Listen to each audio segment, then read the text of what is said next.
Hey, everybody, and welcome back to another episode of One Man's Journey. Today, I am blessed to be with Bill Hoops, a guy I've been following on social media for a while. And Bill is a husband of almost 20 years. We got a few days till that hits. And I think when we roll this out, you'll be 20 years. Father of two, entrepreneur, and an owner of 4 businesses that gross over 7 figures. And I am excited to see the value that Bill brings here. And I know he's got a really cool story as well. So I appreciate you being with us, Bill, and take it away. No, I appreciate it, man. I mean, listen, what a perfect name, right? One Man's Journey for a podcast. I appreciate what you do here and, allowing people to come on and kind of tell their story, the man behind the man, the woman behind the woman, right? Like what got us to this point. Because for me, I'm still learning, right? I just entered this world of heavy entrepreneurship. I've owned one business for 8 years. The other one I've owned for 1.5 years. The other one I've owned for 6 days. And the other one I've owned for 6 hours. So it's been a progression of a long fight, right? So for me, I'm 44 years old, born last year of the 70s. Grew up as an 80s baby and a 90s teenager, right? I was 20 in the 20s, 30 in the 10s, and now 40 in the 20s. So that journey for me started at 13 years old, really. I'm a prodigy of a single mother who has fought her behind off in order to lay a foundation for me to be able to fight through generations of people who, only thought about themselves, who didn't lay the groundwork for the people in front of them. So, for me, I had a long line of generational poverty to fight out of, a long line of people that didn't graduate high school, people that didn't go to college, blue collar workers that worked in factories outside of Philadelphia and, worked in farms in New Jersey and, just all kinds of stuff. So anyways, for me, 13 years old was kind of the pivotal. It was December 21st, 1992. I woke up, my father committed suicide, and I was a 13-year-old kid now set on a path of, kind of being directed by quitting, by failure, right? By a person who, for a long time I resented because he quit. But as I've gotten older, I understand mental illness. I understand what people go through. I understand the pressures of life, right? I'm no longer that kid that was traumatized by such a thing. But that was the kind of right angle that took me from here to here, if you will, right? And, mom's no longer getting the child support anymore. There's nobody really helping and supporting. At 16 years old, I walked away from high school, dropped out of high school as a 16-year-old kid. Needing to pay the bills, but with no skills, right? No anything. So I'm working one job at Checkers. I'm working another job at McDonald's, but I'm working 60, 80 hours a week because, people ask me, why don't you stop? Right. And I relate it to a beehive, right? You have all these bees that are designed to do different things. And the drone, his only job is to work. That's why he's there. Right. His job is to clean and work, clean, work, build, clean, work, build. So I consider myself a drone. So 16, 18 years old, dropped out of high school, got a GED, did go to a program called Job Corps. It's run by the Department of Labor. So I went to Job Corps, and this is my first introduction to food, right? So you go to Job Corps and they say, hey, you have to pick a trade. Well, they had lawn maintenance, construction, plumbing, all of these things that just weren't in my wheelhouse. God bless the people that do them. We need them. Great skills, wonderful people, just not what I was interested in doing. So with the program, I picked culinary arts. So it was my first introduction to food. It was an opportunity to, I'd already been working in a kitchen. I'd already had some experience. So easy peasy, let's get it done, right? Graduate from that program at 16 years old, come home, 16, 17, 18. I'm not getting in trouble, but I'm not doing anything great, right? I'm working. I'm giving one paycheck to mom. I'm giving one paycheck to myself. Typical teenager going out on Friday night, sneaking a Bud Light, going to the club, doing stupid stuff. 19 years old, man, I'm sitting on my mother's couch going stir crazy because I'm 19 years old. I'm sitting on my mother's couch, right? The people that I know have moved on to college. My friends are not doing anything special, you know, drinking, smoking dope, doing dumb things. And just internally, man, I felt like this isn't it. This is not where it stops. I'm not going to fall in the traditional of what everybody else has done. So, you know, at 19 years old, I'm sitting on the table, not on the table, but at the table. That'd be funny, right? I'm sitting on the table reading a paper. So I'm sitting at the table and I pull out a newspaper, Ryan, and, you know, I look down, I'm reading ads, I'm doing this, and stands out, it says hiring firefighter, $10,000 sign-on bonus, right? Okay, I'm motivated, I'm smart, I'm intelligent, I can fight fires. And guy answers the phone, USA Navy, how can I help you? Okay, well, Bing, how can you help me? Right. And so I found myself, you know, December 27th of 1999 in a Navy recruiter's office, right? Sitting there going, what can you do? How can you help me? You know? And you know, so they did the spiel, they did what they do, you know, tell you what you want to know, what you need to hear. And, you know, I said, look, dude, I said, I'm 19 years old. I'm not doing anything with my life. I've got no wife. I've got no kids. There's nothing holding me here. First plane you got leaving town, send me on it. So that's what I did. Took the ASVAB, I took the physical, and I got the heck out of Dodge 45 days later. And on February 9th of 2000, I went to boot camp, right? There's been a couple moments in my life that have kind of right-angled me and put me on a different path, right? Always getting to, I guess, wherever you're supposed to end up, right? You know, where we think we're supposed to go is not always where we end up because of those moments in life that hit you with those right angles. So for me, the first one was, you know, December 21st, 1992. Right. The second one was February 9th, 2000. And there's a couple little ones in between there that navigate where you go. But these are major life-changing moments. Right. So here you are, Bill Hoops. Here's your opportunity. Right. You get a fresh start in a fresh place with people that are going to teach you. They're going to educate you. They're going to pay you. What are you going to do with it? Right. So get on a plane, go to boot camp, February, March, April of 2000. Yeah, 2000. I'm in boot camp shortly before 9/11. Leave in April, May, June. I'm in Mississippi, Meridian, Mississippi. I'm going to aviation storekeeper A school. So my job that I signed for the Navy was to basically be logistics for plane parts for fighter squadrons that were on deployment on a carrier. Right. And then count the money in the budget and the OPTAR and do all that stuff. So that's what I was trained by the Navy to do. So here we are. I'm 5 months in the Navy and I'm in boot camp. I'm in A school. Now I come back home for a couple of weeks. I get orders to go to Virginia Beach, VF 103 Tomcats, F-14 fighter squadron. If you or anybody in your audience is not familiar with that is, it's the same plane that was in the original Top Gun. Right. So that's an F-14 fighter squadron, F-14 Tomcat. So I was assigned to VF 103. I go to boot camp, go to A school, come home, get my orders. Have a girlfriend who stuck with me through boot camp, yada, yada, did all that, came home, got married. Okay. I get my orders. I get to VF 103. Wife is staying back. And they tell me, well, your squadron just left 2 weeks ago. So you got to wait 2 weeks, get on a plane in New York, in Virginia, from Virginia to Rome, Rome to Venice, Virginia to New York to Rome, Rome to Sicily.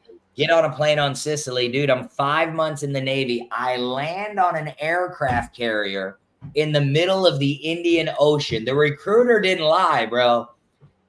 You're going to see the world and you're going to change your life, right? So literally it's some Discovery Channel stuff, right? The plane lands, boom, right? The back tail goes down. The plane is spinning on the deck. You see all these guys with different T-shirts on. I don't know what the hell's going on at this point, right? They grab you real quick, pull you down below, you get checked in.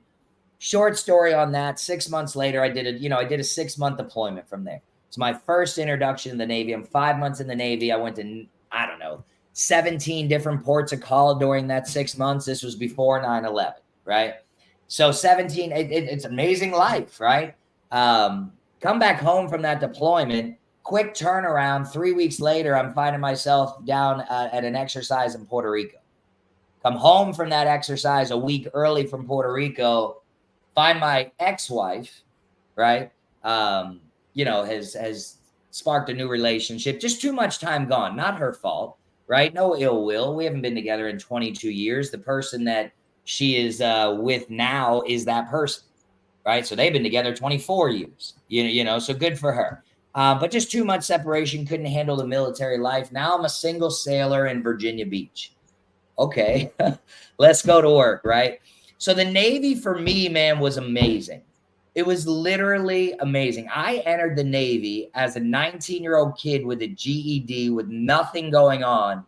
And I left as a 37-year-old grown man with a master's degree, a wife, and 2 kids, right? Like when they say it can change your life, it was literally for me life-changing, right? But some things happened during that 15-year time period that shaped character, that helped me overcome different things. And, so I was really good in the Navy early. I was really good. I was really good in the Navy the whole time, but it all came quick.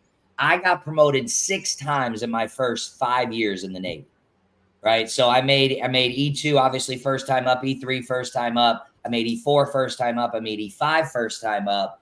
I go to Navy recruiting, leave Virginia Beach, right? I meet this young lady in Virginia Beach. I move in the apartment upstairs of her and her daughter, right? So come back from my second, let me rewind a little bit. I go on another deployment in 2002 after 9/11. Now the deployment cycle is completely different. We don't stop nowhere. We're in the middle of a war, right? So this is a little bit different. We're at general quarters. We're dropping bombs every day. 6 months of silence and solitude. Come back, get an apartment. I move in that apartment upstairs of what is now my wife and my daughter, right? So I'm there for 6, 7, 8 months. She graduates school. She's getting ready to move back to North Carolina, where she's from. Well, now I'm up for orders, and I decide to take orders to North Carolina to chase a girl, right? And be in her hometown, because if it works, great. Now we built a relationship. She can come with me. If it doesn't work, she's at home. I don't disrupt her and her daughter. Everything's good to go, and I can be a single sailor anywhere. Well, we'll learn more about the story as it goes, but it worked, right? We're coming up on 20 years of marriage, April 8th, in just a few days. So anyways, I made E5 first time up. I'm in Navy recruiting in North Carolina, right? So now I'm 23, 24 years old, man, and I'm just starting to discover who I am. What are my gifts? What did God give me, right, to be able to make a difference and an impact on this world? Not on myself, right, but on this world. What skills did he give me? So I'm learning. I'm a good talker, right? I'm good at speaking. I'm good at analyzing and breaking down information. I'm good at motivating. I'm good at these things. So Navy recruiting for me was a natural fit, right? All I have to do is do what I'm doing now. I just have to tell you my story. I just have to tell you that I went from a 16-year-old kid with nothing, right, to now a 25, 26-year-old grown man making $75,000 a year, all because I decided to hand salute and go change a path, right? I made a decision to do something, right? Too often in life, Ryan, we walk up to the pool and we stick our toe in it. We say, "Ooh, woohoo, that's cold, baby. I'm not getting in that." And we walk away. And we miss that opportunity to jump in, handle the shock, and then relax in the water that wasn't so bad to begin with, right? So I'm in North Carolina. I'm in South Carolina, right on the border there, up by the Charlotte area, Charlotte, Spartanburg, in between there, recruiting. 2005, I'm the Navy Recruiting District Atlanta Recruiter of the Year, right? I put more contracts in that year for Navy Recruiting District Atlanta, which covered all of Georgia, all of South Carolina, right? Like that was Atlanta's region. More nuclear field contracts, more female contracts, more general contracts. So because of that, 5 years in the Navy, they meritoriously promote me to E6. Now I'm a 5-year first class, unheard of, right? Unheard of, very quick advancement, right? Which catches up to me because it'd be another 7 years before I got another promotion, right? And we'll talk about that and being told no 7 times, right? So I make E6, 2005, right? So let's talk about that. So I told you want to hear some weird timeline stuff, Ryan, some creepy stuff.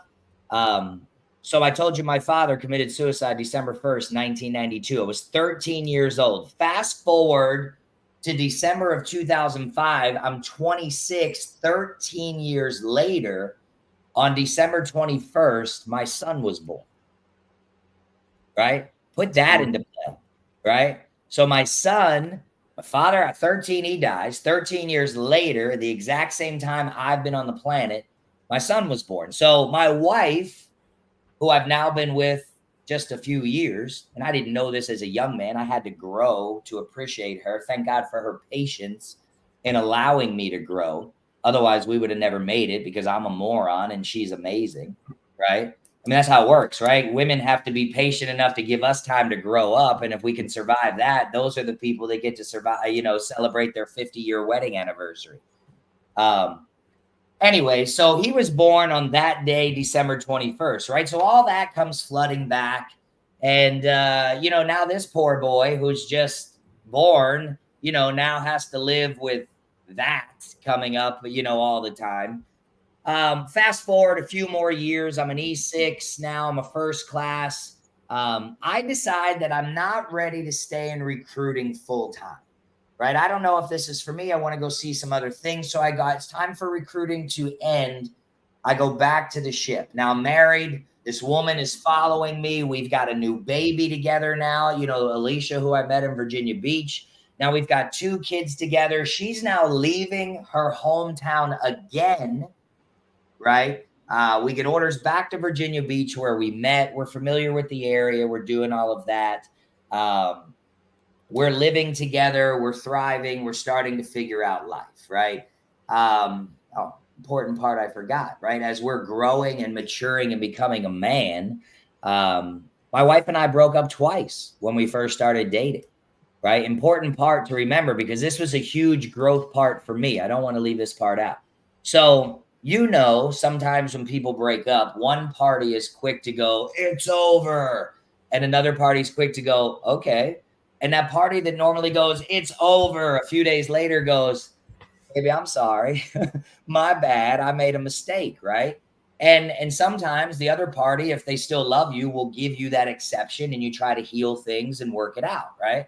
So first time, my wife comes back real quick. Baby, I'm sorry. I love you. I'm learning. I apologize. Look, I was broken, right? I was a kid who grew up in tattered relationships, who saw a father who lost his own life, who used to beat people up. And I just didn't know being honest, I didn't know how to handle relationships. I didn't know what a good relationship looked like outside of go screw yourself, but wait, I love you. And that's toxic, right? Nothing ever survives that way. So first time she comes back, we're good to go. Second time, about a year later, she doesn't come back, right? The baby, I'm sorry thing doesn't work. And, I sat there for about a week and you cry and you wallow and you look at yourself and you just lost the best thing of your life. And, okay, right angle, right? Now here's another pivotal moment. What are you going to do? You're now on your potential second divorce. You're 26 years old. It's not them, buddy. It's not them, right? You got to go figure it out. It's you. So, I talked to some mentors and I talked to some people and I talked to my mother and, I decided at 26 years old to use my Navy benefit and take myself back to marriage counseling. I went to marriage counseling myself, nobody else, just me, right? Because if they're going to be good, they're going to teach you how to be in relationships. Something I was never taught, something that I was never given, right? So I did. I went back to marriage counseling and I just started writing Alicia letters and updating her on my progress, right? And then I wrote her the final letter and said, I'm just about done with what I'm doing. This is where I'm at. This is where I'm going. I hope whatever happens in the rest of your life finds you. I'm truly sorry. Yada, yada, yada. it was about 6 days later, right? Time for the mail to get there, her to read it, process it, that she truly wanted to do something. So she called me and she was like, my car's dirty. Literally, Ryan, that's all she said is my car is dirty. I said, I'll see you in 20 minutes. Because every Sunday we would go wash our cars at the same little car wash and mess around. I hadn't seen her face in 4 months. That was 18 years ago, and I've never, ever put myself in a position to allow that to happen again. Ever. Right? She is my absolute queen. She is the only reason that you and I are on this podcast today, because she gives me the confidence, the ability, the freedom, the trust, the security to be able to be who I am. So right angle, right there in that moment, right? So now we leave North Carolina. She's back with me again, and we go to Virginia Beach. We're starting our life. I'm going on deployment. We're living that military life. Right. And now I'm out in the fleet for the first time, and I have my real first taste of leadership. Right. My real first taste of here's a problem and no one else can fix it but you. Right. Because my first time in the fleet, I'm an E1, E2, E3, E4. You know, I'm a young sailor. I'm being told what to do. Right. Then I went to recruiting. I'm an E5, I'm an E6. But out on recruiting, you're in a room with like 3 other people. And they're all E5s and E6s. So you're just hanging out with your boys. There's no real responsibility other than showing up to work on time and making goal. Well, now here I am. Remember, I made E6 in 5 years. That's great for the paycheck. But that's terrible for experience in a military environment. Right. You know what I'm saying? So now I show up.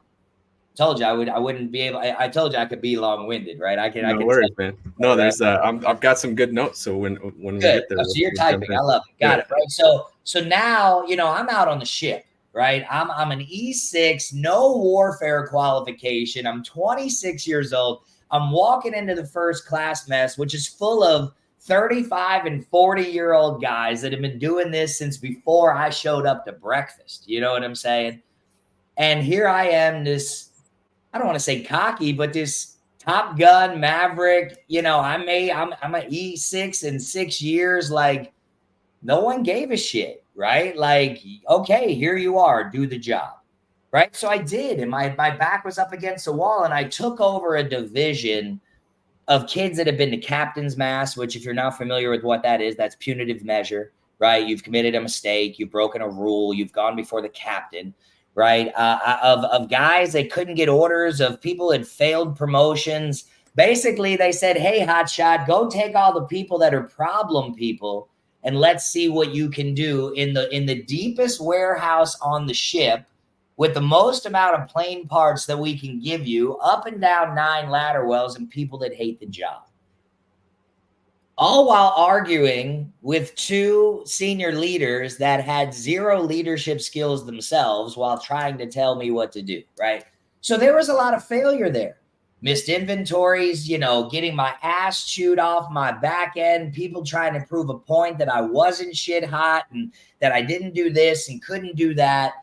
And I took it and I absorbed it and I learned from it and I ran with it and I took it and I learned from it because, hey, life isn't all up, right? That's why there's downs. A push up it calls a push up, but you have to go down in order to push up, right? Otherwise, you're just up and no one can even stay up forever. Hold a push up in a push up position. Eventually, you will go down no matter how strong you are when you start, right? So, so at that point in time, I'm out on the ship. I'm there for about 1.5 years, maybe about a year. I was there 1.5 years total. And an opportunity came up for me to cross-rate and go back to recruiting. Navy recruiting was hurting for Navy recruiters. And I won't lie, right? Like, the ship was not my favorite place. These people were abusing the shit out of me and running me rampant. And, but before I left, I was able to convert. They did allow me to put a package in. I talked to them, and, as much as they busted my butt, they did allow me to put the package in, transfer, and get off the ship. Now, because I didn't leave when they wanted me to leave after a deployment, they gave me bad marks on my transfer eval, whatever. I don't care. All good. But that slowed me down for 7 years. I went back to Navy recruiting now. Now me and my wife, we're leaving Virginia Beach and we're transferring to Buffalo, New York. what in the heck am I doing in Buffalo, New York? You know, I mean, different world, different culture, different environment, different weather. Florida boy can deal with Virginia Beach, you know, the South, North Carolina. Now you're putting me up where I got to deal with 106 inches of snow in December. First time we went to Lowe's, me and my wife looked at the tiller and was like, why does the tiller have a thing that shoots dirt out the side? You know, it wasn't a tiller. It was a daggum snow blower. You know what I'm saying? Just different culture. You don't know what things are, right? But learn real quick. You know, spend 3 years up there in Buffalo, New York. Continued to grow with my wife. You know, continued to grow with my kids. While we were in Buffalo, New York, this was, where was it? 2000. No, this was when we were in North Carolina, right? So North Carolina, another one of those. I don't want to say. I guess I would have to say full right angle moment. So I told you, I got married April 8th of 2004. I backtracked a little bit here. It all comes to me as we go. April 18th of 2004, my sister, 21 years old, walking home in the middle of the night, it got run over by 2 cars and killed, right? So another one of those moments, right? I'm 10 days after a wedding. I don't think we had even told anybody yet because we just got married at my daughter's daycare center and didn't have a big wedding. We're going to my sister's funeral, and you know, so you deal with that and you live with that, and you know, there's a whole nother story there. It was a hit and run. You can look it up, you know, Pinellas County hit and run. This was 2004, probably still wouldn't be up now, but hit and run, couldn't find the people. And you know, I actually paid for a billboard through Clear Channel with her picture on it. You know, they only charged me for cost with her picture on it. And they had that billboard up right against her crash site. And then they said if somebody paid for a spot, they would have to move it, right? So it was there for about 2 months. They moved it to another road.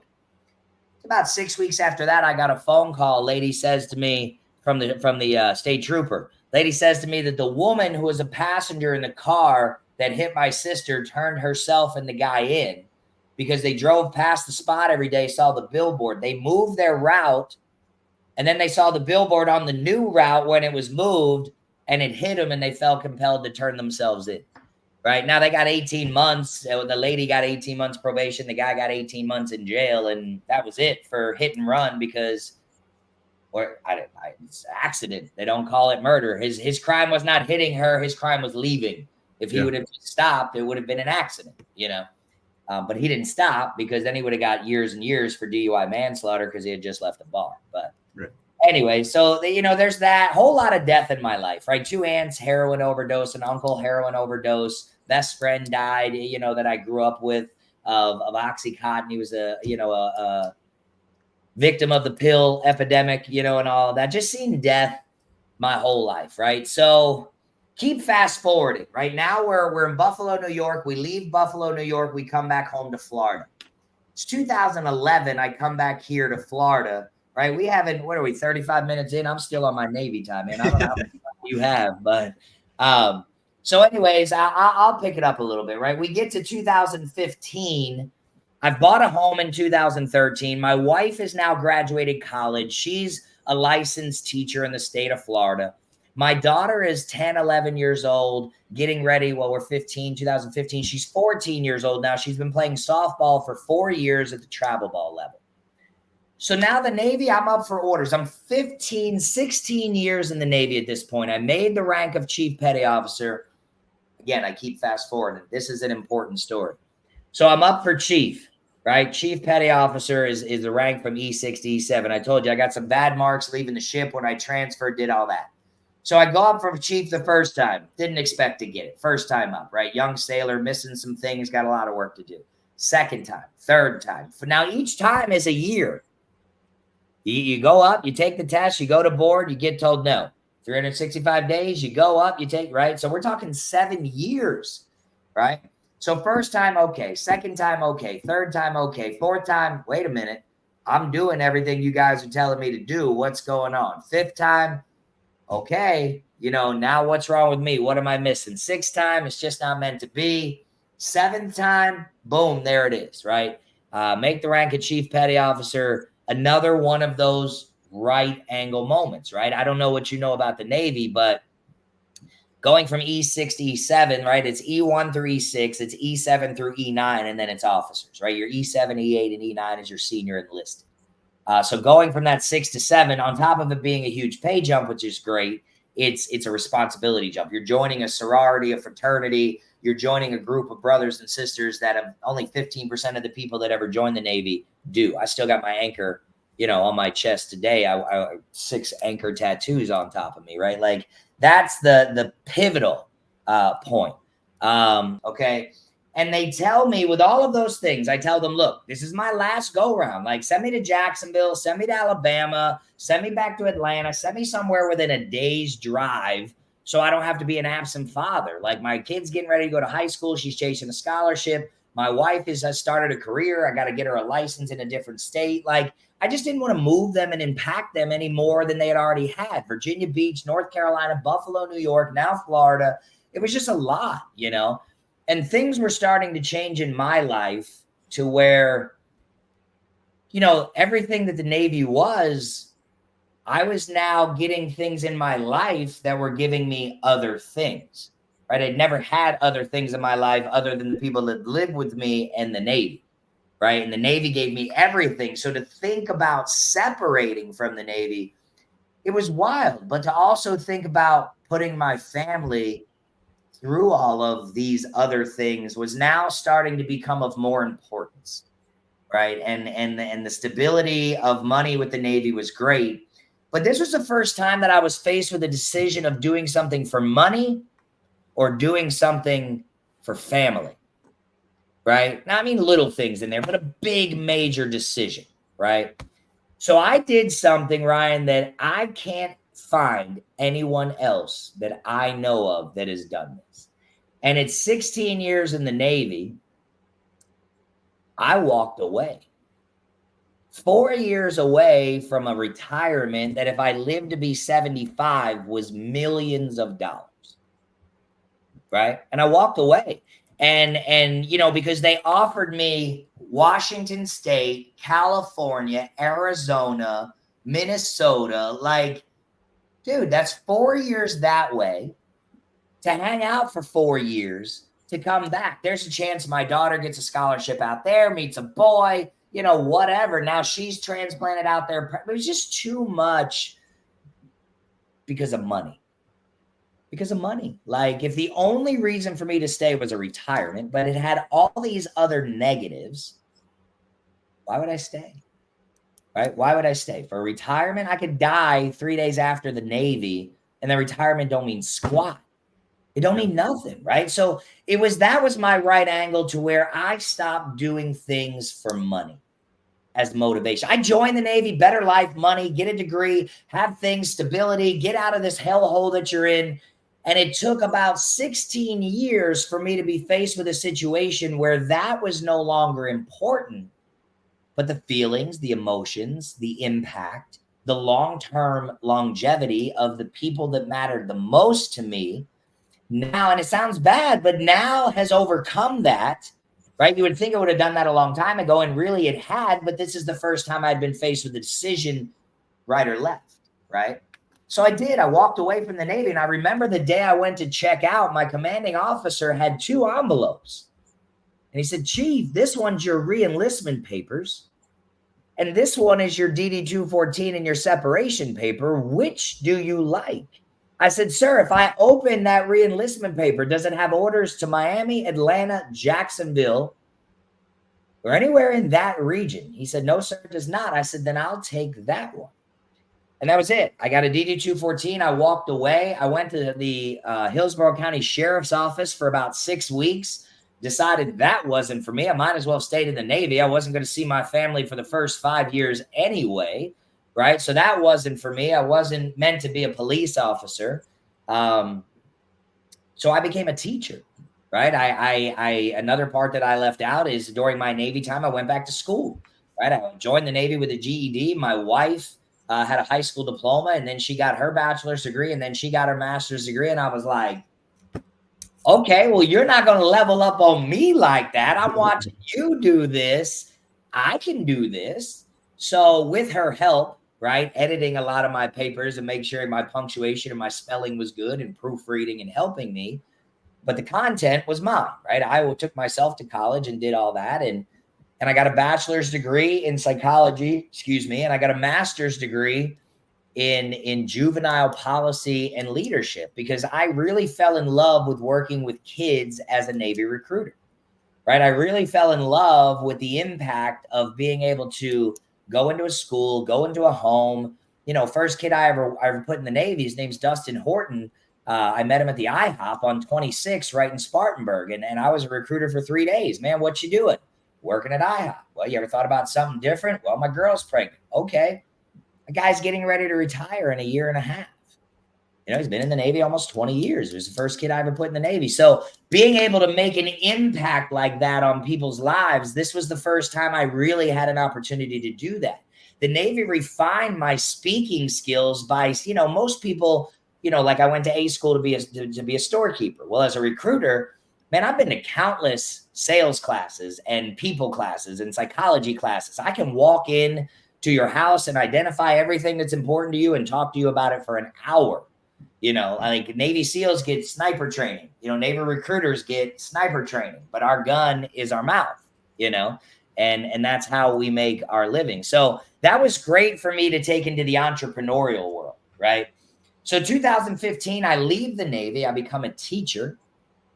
I go through the alternative teacher certification program. I get a job at Chasco Middle School here in Pasco County, and they hire me to be a 6th grade world history teacher. Now, here I am, dropped out of high school, not a huge fan of school, changing my whole world, going from the military overnight to a teacher, separate in June, start teaching in August.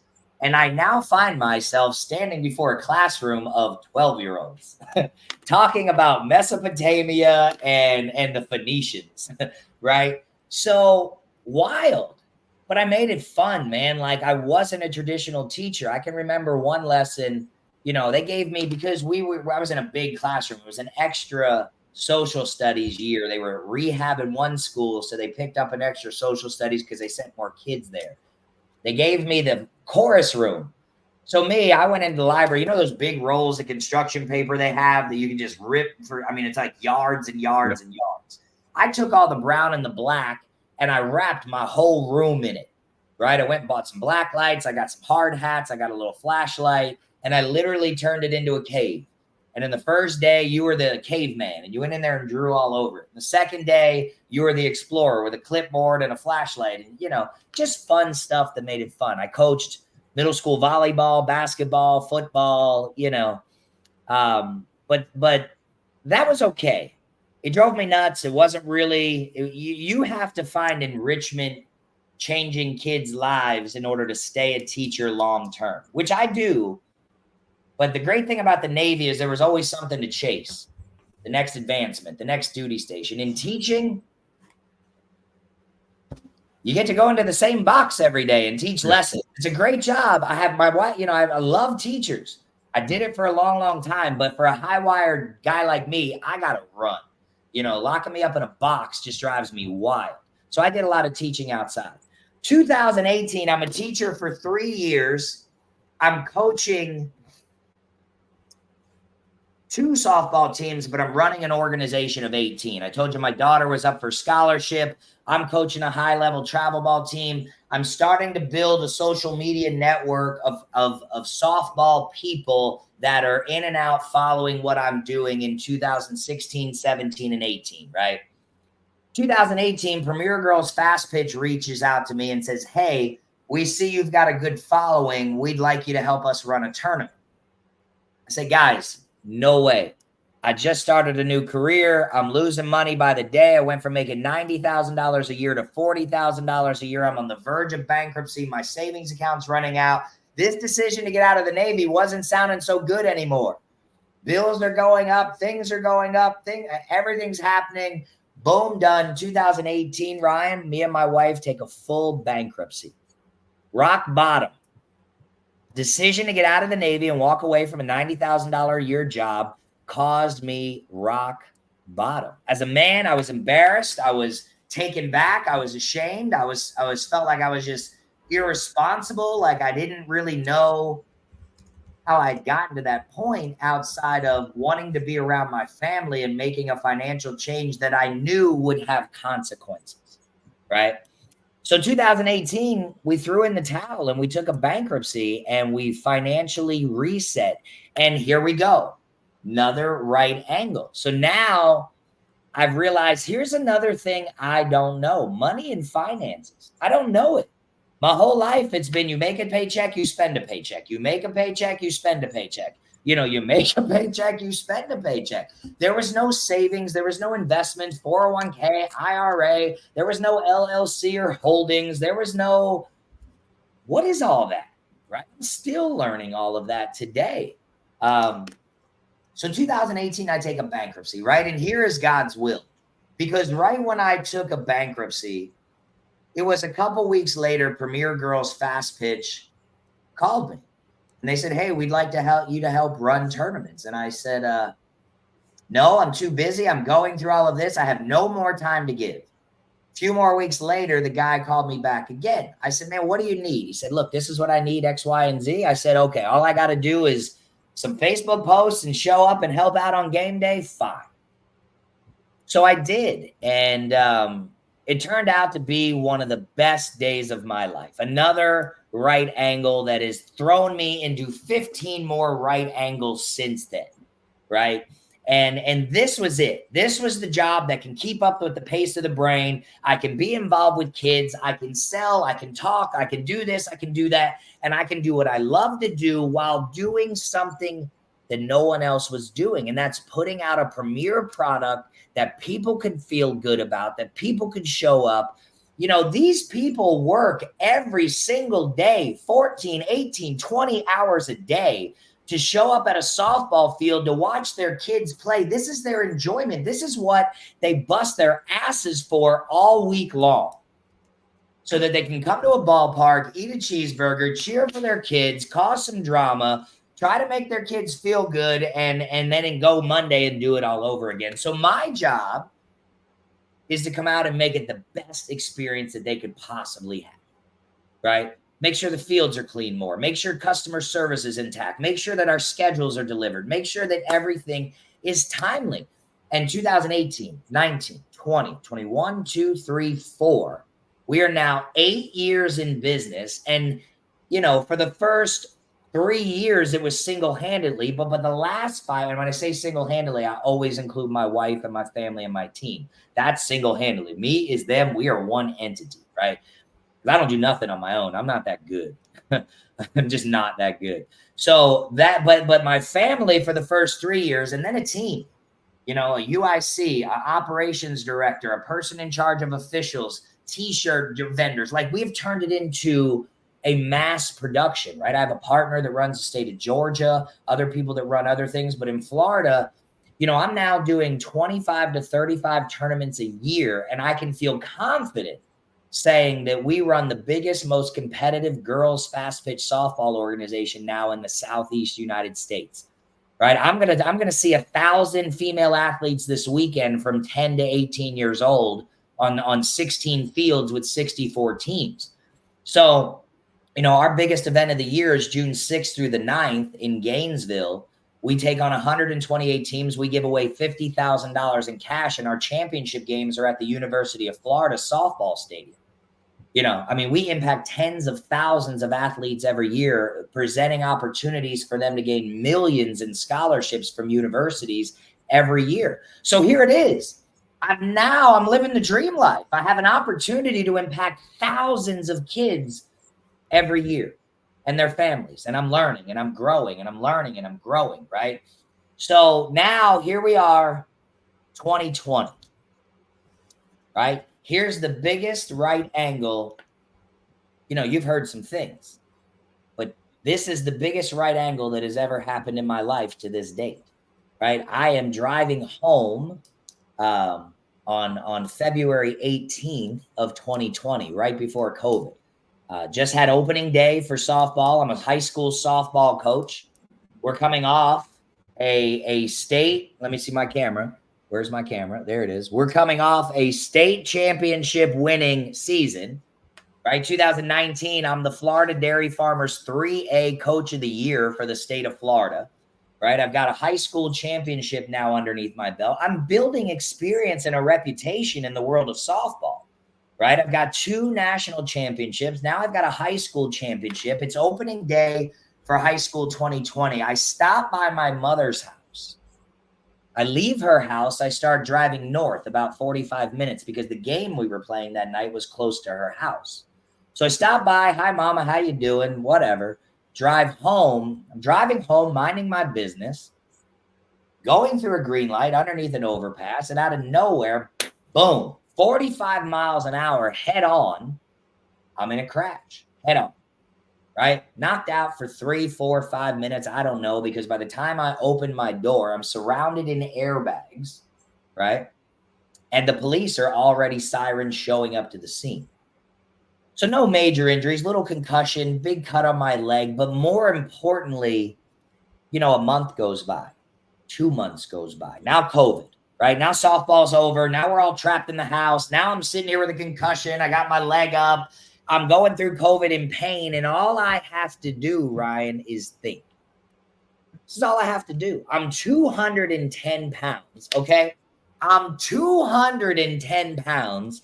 I went from working in an all-male environment in the military, mostly all-male, to being a teacher in a mostly all-female environment, and they just want to give you treats and sweets, such nice women.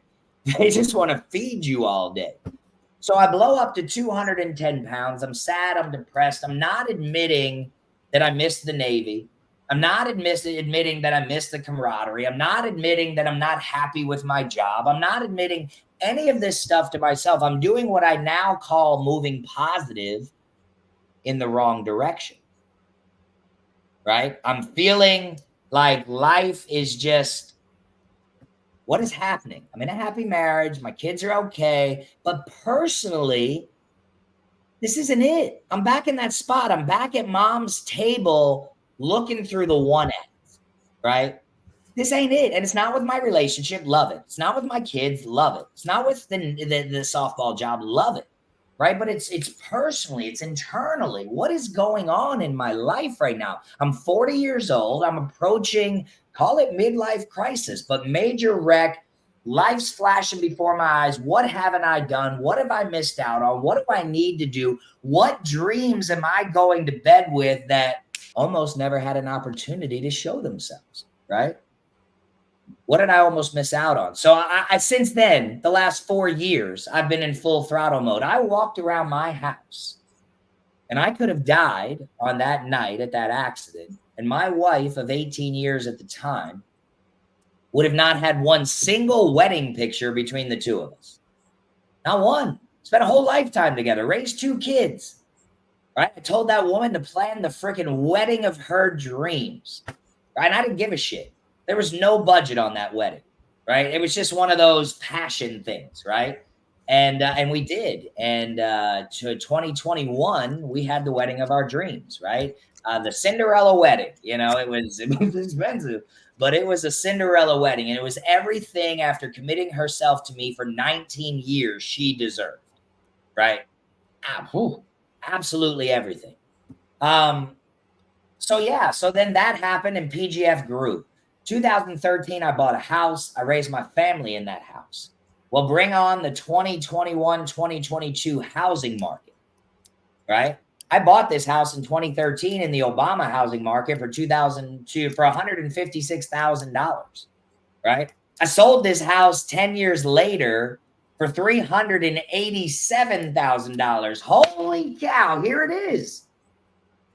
Here's the thing. Here's the ladder to get out of the well. Here it is. This is the investment. This is the smart move that I've made in my life. I bought a house prior to getting out of the Navy, so I knew that if nothing else failed, I could scrape up $1,000 a month and my people would have a place to live, right? And now, God bless him, okay?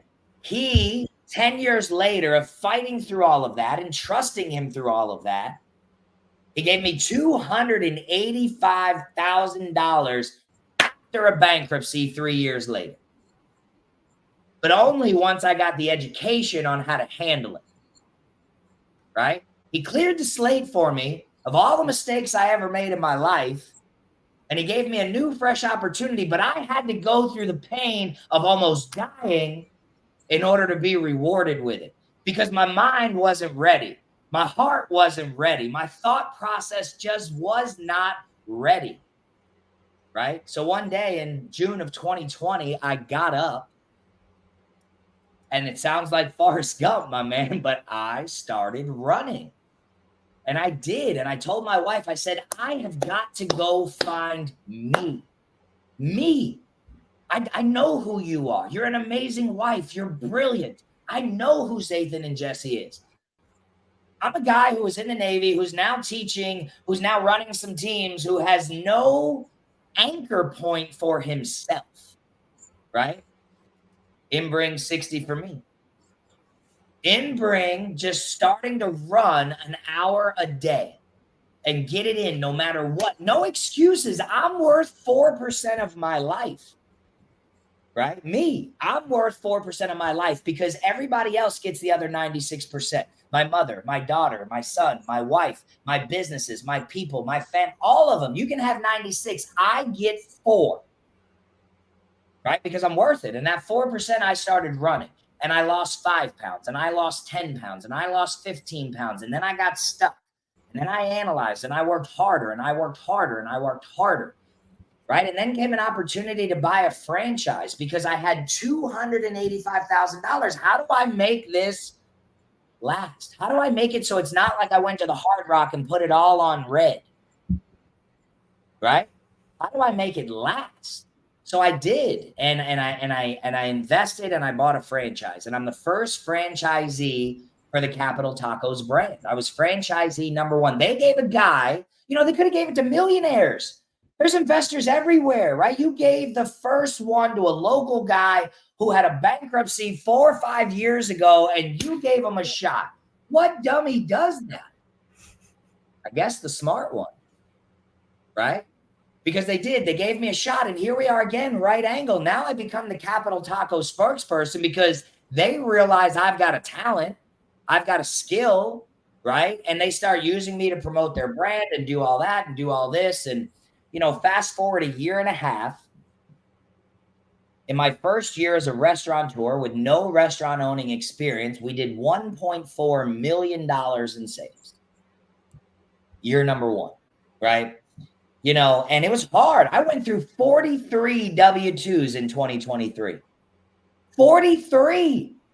Because I didn't know what the hell I was doing. I didn't know what I was looking for. I didn't know what person I was looking for. I didn't know how to cultivate. I didn't know what the restaurant worker looked like. I knew what the military person looked like. I knew what the teacher looked like. I didn't know how to lean in, but then I did, because every single one of these people are me. They're all me. They all have a background. They all have a story. They all have a win. They all have a loss. And all I have to do is treat them like people, right? And now, second quarter 2023 and first quarter 2024, I've gone through 1 W-2. Because as a leader, I've learned how to lead. I've learned how to be compassionate. I've learned how to change the game, right? So, now in the last month, corporate has gone from a corporate franchise model to just a franchise model. So they closed down 9 corporate stores across the country, 1 in Miami, 5 in the Bay Area, 2 in Atlanta, 1 in Charlotte, and 1 somewhere else. So I've come in, opportunity, right? Chaos creates opportunity. And I picked up 2 of those corporate stores for great value. We'll just leave it at that, right? For great value. And now I've got 1 store that's been open for a year and a half. I've got another store that I just got the lease on that I'm opening in the next 5 weeks. And I've got another store that I'm in the middle of lease negotiations for. And hopefully that will be done at the end of this week. And now we go from local hometown small business to employing over 40 people in the county and building a generational change, right? Because all of this has nothing to do with me, right? It has everything to do with the generations before me that did not have the willpower, the gumption, the wherewithal, or the ability to do what I'm doing, right? And if I don't ever get to enjoy a piece of this, but generations after me do, then my journey on this rock was what it was supposed to be, right? Because I'm the right angle that changes it for everybody after me, you know? And now I'm taking all of that and I'm bagging it all up into a program called Lead Your Journey, right? And Lead Your Journey is followed by 60 for me, 60 minutes a day for you to take care of you, whether that be mentally, physically, emotionally, whether that be taking a class, getting better, becoming a better leader, a better father. I went through marriage counseling. I've gone through working out. I've gone through therapy. I've gone through reading. I've gone through developing, building, bankruptcy. I've gone through all of it. And at the end of the day, the one thing that I've found that is constant is that if you are not working to be your best self, it doesn't matter what you want to do for everybody else. You will be tired. You will be lethargic. You will be unorganized. People say to me, how do you do it? You're so busy. Ryan, I'm almost done, but I hate the word busy.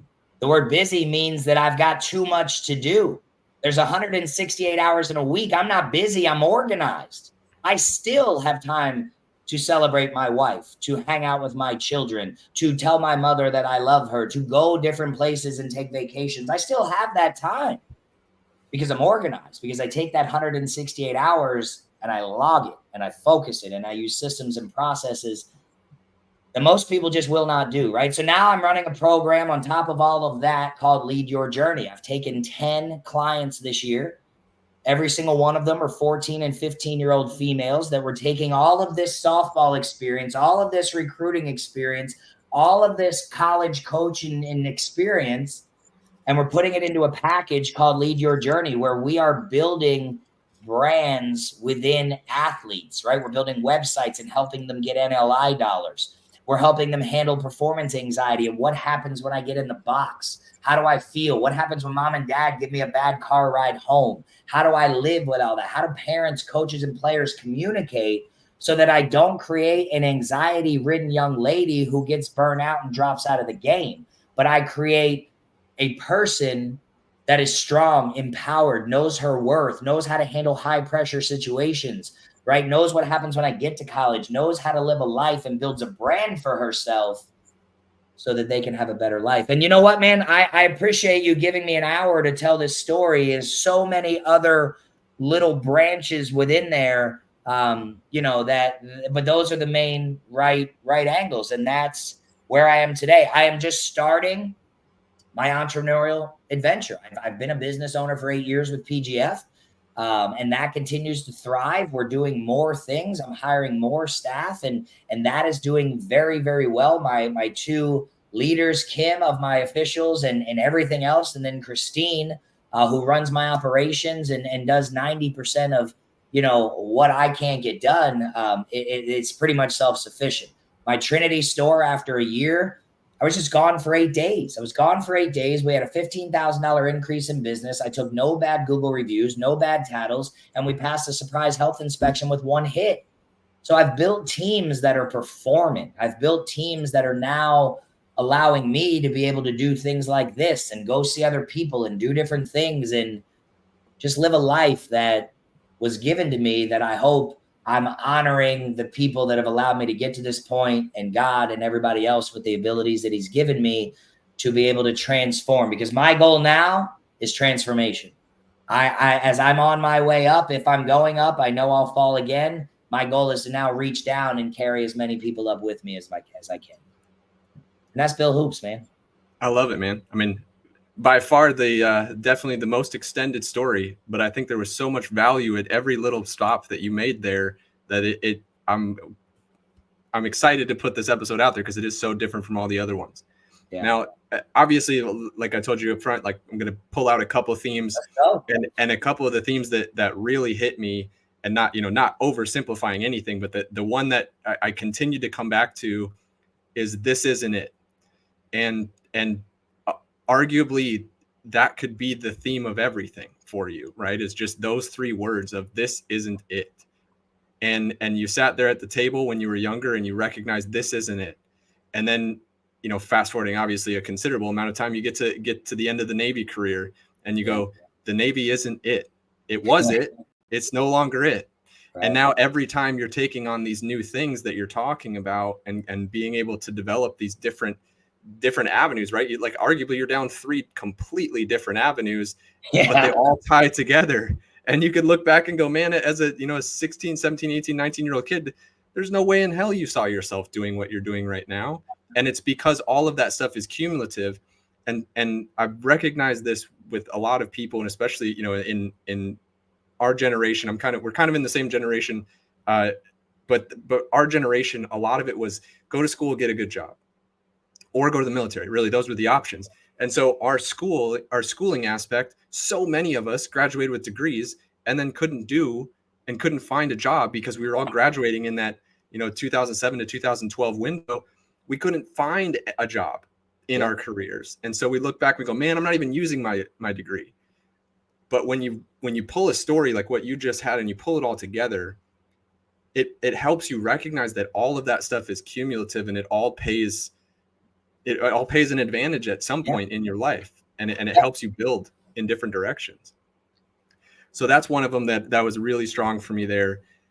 The life in cycles piece for me was really strong as well, where you're talking about something good happens, something bad happens, something bad happens, something good happens. And if you're allowing yourself the intuition aspect of that, like you're recognizing that, when something bad happens, you're just like, okay, where's the good thing? Right. And you're allowing the good thing to come in, and you recognize it as a test, right? Like you recognize it that, okay, this is something that's coming up against me. What's the good thing on the other side? How do I get through this and find the other side? For sure. And that's a great thing. And then the last one, like you're just, it ties in with the leadership aspect that you're showing now, but it was just your ability to just go first. Like you were always like, you're not dipping your toes in, you're just diving in. And we'll figure it out. Dive it in, baby. That's my thing. Let's go. like we'll figure it out. And I love it. And I think that's such a value to recognize that, like, more times than not, like you're going to hit the wall on the other side, but like eventually you'll find a way through it if you're just willing to just jump in. And leadership is all about going first. And I appreciate, like, your story it's very powerful and lots of different themes like that. But I think those were the 3 that stuck out for me. And I appreciate you spending some time with us and telling us. Yeah, man. No, I appreciate the opportunity, right? Every outlet is an outlet, right? And even outlets have to have an inlet.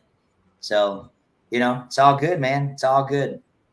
Awesome. Well, I appreciate you being here, Bill. And hopefully we get to reconnect and collaborate on some stuff in the future.